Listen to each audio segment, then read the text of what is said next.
Welcome again to Family Dynamics with Bola. On today's episode, we are going to be discussing on how to handle the emotional toll of parenting conflicts. It's very easy for us to say, even when your spouse is not budging, when they have like a different parenting style from you, some of the things you could do. But in real life, this could take an emotional toll on you and on your relationship. So today I just want to discuss some practical things that we could do to handle the emotional toll of parenting conflict, because we know parenting is supposed to be about love, it's supposed to be about growth, it's supposed to be about guiding our children.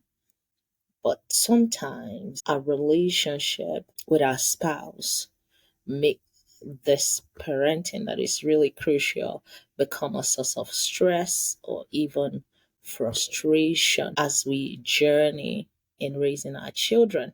So today, I just want to speak to a person who is in this state, right?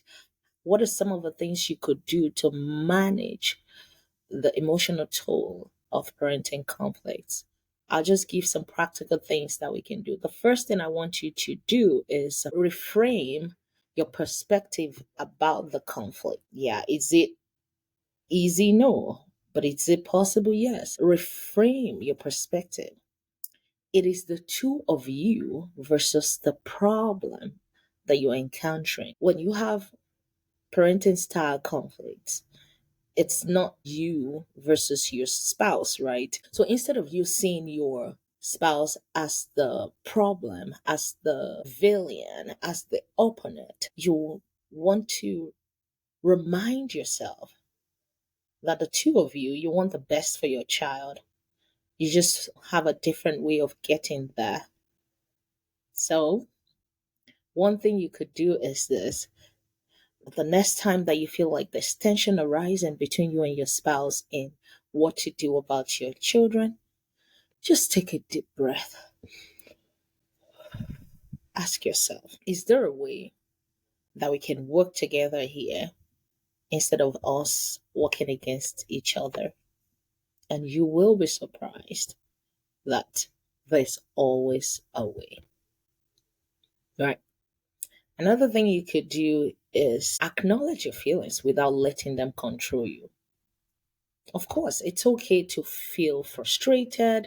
Sometimes you even feel unheard. And even sometimes you feel resentful. Like, how come you can't see my own point of view? How come you can't see that this is the best way to raise this kid?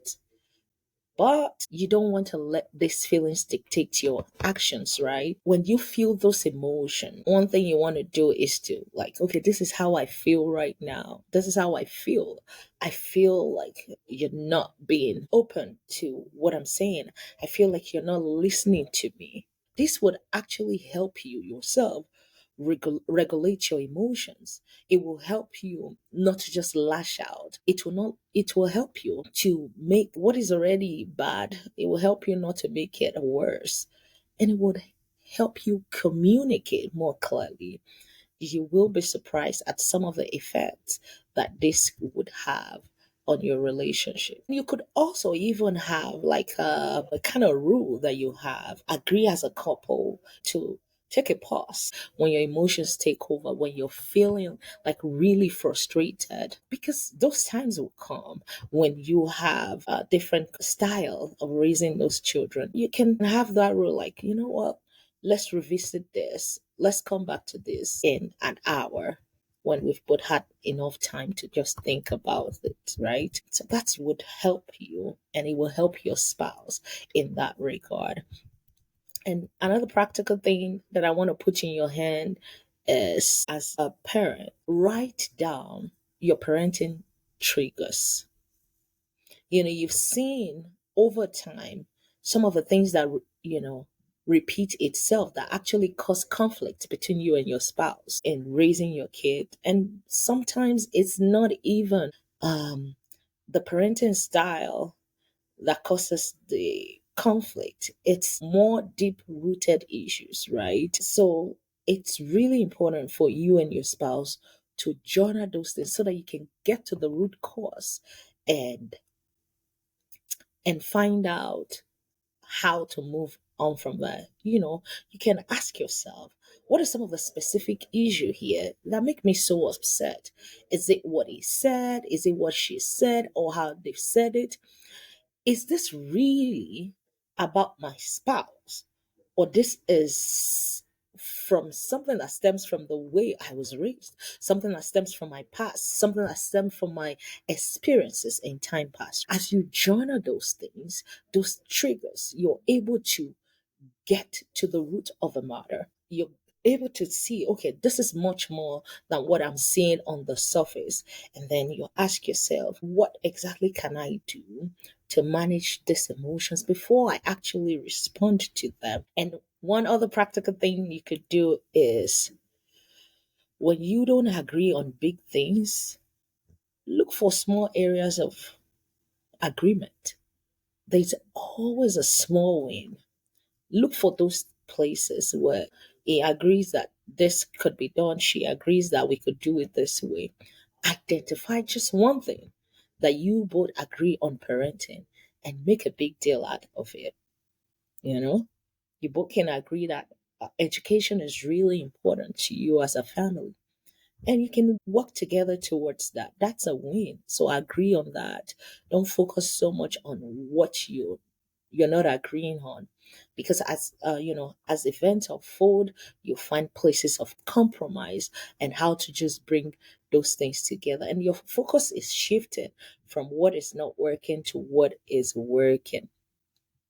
And the last thing I want to talk about is the practical things you could do when these things take an emotional toll on you, is actually to tell you that don't let parenting conflict ruin your relationship. Parenting is part of your marriage.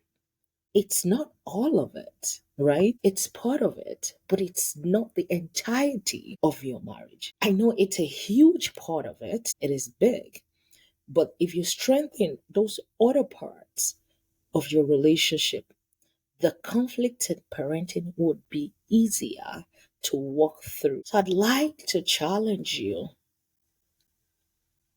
If you're going through this, you can have like maybe a week challenge and say, the first couple of days, I'm going to do a little bit of self reflection, know my triggers. This will really help you to have clarity on your emotional reactions before you try to change your spouse, right? So you are in a good place. And then you begin to reframe your conflict. And then before you know it, you find one thing that you want to appreciate in your spouse's parenting. Because tell you the truth, at least there will be one thing that they are doing right. So I'd love for you to share with me as you go through, and just tell me, if you go through this challenge maybe for a week, which one, what day of a challenge is the hardest for you? What are you finding a little bit harder to do? And what are some of the things that change your perspective? And, as you go over this and see, you would realize that actually the conflict is not as huge as you think, and you letting it have emotional toll on you, it's doing you a kind of disservice. I know, I totally understand that when you're parenting with different style, it could be very exhausted, especially emotionally.